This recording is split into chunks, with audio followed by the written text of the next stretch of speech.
The strangest part was the realization. The moments when I first started gaining consciousness. It was surreal to say the least. I had no idea what had happened or what was happening. It was an unfathomable, dreamlike disorientation and sense of helplessness that could only possibly be known through firsthand experience. When I first came to awareness, I was lying on my bed with my face angled up slightly to the left. I could see and think as if everything was normal, except one thing. I couldn't move. I couldn't move my eyeballs from their fixed position. I couldn't control my eyelids to open or close them on command. I couldn't voluntarily move my arms or legs or any part of my upper or lower body. I couldn't open or close my mouth to speak or scream. I couldn't do anything other than lay confined to my fixed position. Admittedly, at first, I thought I was dead. I thought that I was in some strange afterlife limbo, just sort of peering out at the world from where I had died. But everything seemed too real, too normal. And after a little time went by, I realized that I kept sort of waking in and out of everything, as if there was still a sleeping and waking brain inside me. I considered that perhaps instead I was experiencing sleep paralysis or a sequence of really strange lucid dreams. But I didn't remember going to bed, and it quickly felt beyond that too. If it was a dream, why was I continually returning to what felt like the same dream over and over, which was just the same relatively banal situation of being stuck on my bed? And furthermore, I could remember each previous dream in each following dream, which didn't feel very dreamlike. Over what must have been some length of dipping and peeking in and out of consciousness, I considered every sort of strange, hallucinatory, and psychological possibility for what was going on. But the flurry of momentary awareness made it impossible to maintain mental clarity long enough to really flesh out any thoughts. It was all mostly a blur, and I had no idea what was happening.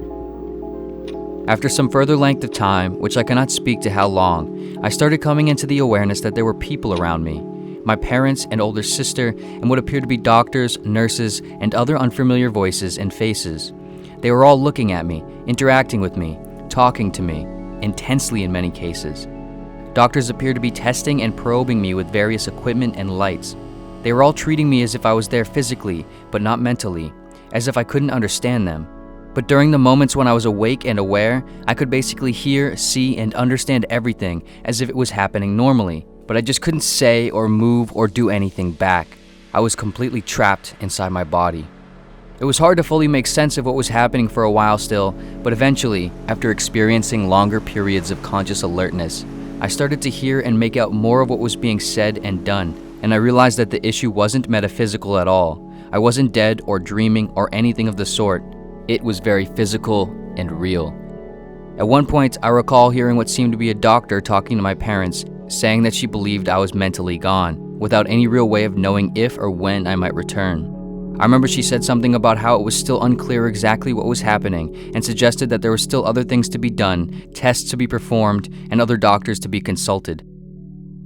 One of the scariest parts of the entire thing was much further in, when I heard what seemed to be the 9th or 10th doctor, who was, according to all the previous doctors, supposed to be one of the leading experts in cases like mine, essentially say that he didn't know what was happening either. That there was really no way of knowing for sure what was happening, or if there was any real consciousness taking place inside me, and thus, no way of effectively treating or understanding my condition with any certainty. I also heard him say that the condition almost surely came with a 100% fatality rate. I could sense the utter and complete devastation in my parents and friends and family without even needing to see or hear them. I knew that they, like I, had no control over what was happening, and felt an ironically similar form of despairing helplessness. I had so many things I wanted to say to help them better understand. I had never wanted anything more in my life than to tell them that I was there, that I was still inside my head, and that I still knew who they were, that things might still be okay. But I couldn't. I couldn't say any of the words, or reach out and touch them, or blink on command, or communicate in any meaningfully intentional way. Communication was helplessly disconnected from me. I think that's probably one of the hardest things anyone can deal with. Wanting to say and do something to help those you love, and not being able to. For a mind that wants things, for a mind that seems to define itself through its ability to cause and effect, will and react, it all comes down to control. But when you find yourself in a reality that you essentially have none over, you are confronted with an insatiable, overwhelming, drowning sense of anger, frustration, and terror. The feeling of being aware of what's happening, but not being able to understand why or do anything about it. That is what it all boils down to. What was happening was no longer really the primary question or concern for me. I knew basically enough about what was happening, and so the question became why and what now. In general, I could never truly tell how much time was passing, nor can I recall now. I do remember a distinct turning point though, a point that I believe my entire survival hinged on. It was when I heard my parents talking with one of the doctors or nurses or someone about whether or not they might consider a time at which they would take me off life support. I remember hoping with unquestionable intensity that they wouldn't, that they would just hold on a little longer.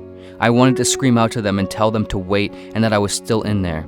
And in this, I suddenly realized that I wanted to keep living, that despite my condition, despite the obvious misery and potential hopelessness, when presented with the possibility of having it all end, I preferred the potential horribleness of it all continuing over the idea of it all ending.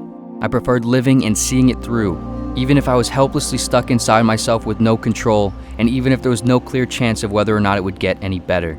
I wanted life in any form I could have it. Somewhere around and after this point, I made the ironically conscious choice to sort of quiet my consciousness. Not to surrender, but more the opposite, if anything. To strategically conserve my conscious efforts away from what might ordinarily be conscious, the sort of heavy thinking, ruminating, and attempting to control, solve, or make sense of the situation. And instead, I decided to just live in it as long as I could, as well as I could. The line between consciously giving up and being consciously intentional with how little you use your consciousness is both absurdly subtle and abstractly impossible to translate. And I can't say with any certainty how well I accomplished any sort of ideal balance, and I'm not sure any ideal balance is even possible. To even consider the idea with such terms already undermines it, but for the lack of better terms, it's what I think I tried to do.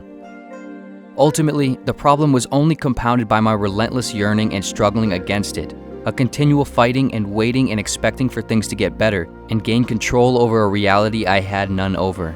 Of course, that was the natural response, and there's no denying the unimaginable difficulty of the condition, but my constant efforts and expectations of it resolving didn't help. Rather, it only seemed to make things worse. I felt like I was stuck in the Chinese finger trap thing that my grandpa used to have and show me when I was a younger child. The thing where the harder you try to pull your finger out, the tighter it squeezes around it. The more I squirmed and yearned for control, the tighter things got. There was no escape and no resolution other than learning how to live without one, which I've learned that paradoxically, in its own way, is one. Fundamentally, I had no real control over anything outside myself, but I did have control, or at least the sense of control, over my thoughts. I was still there, and I could still think and consider how to think. And if there was any hope, it was in this, in subverting my own thinking against itself, in focusing more of my attention on things that I could control that might help pass the time in a meaningful way, in trying to find things to be appreciative of and interested in examining the complexity, wonder, and depth of beauty of things in and around me, even in the simplest moments of apparent banal nothingness. The trick, it seemed, was not wanting or depending on control, not wanting or depending on answers, not looking for or expecting anything really. Just observing and appreciating as best as I could, as deeply as I could, and as often as I could. Trying my best to just be okay with just being. And I think only because of that, I was able to survive. I was able to want to survive and continue, and I was, at times, able to be okay. And then, eventually, I awoke. Muscle by muscle, cell by cell, I awoke.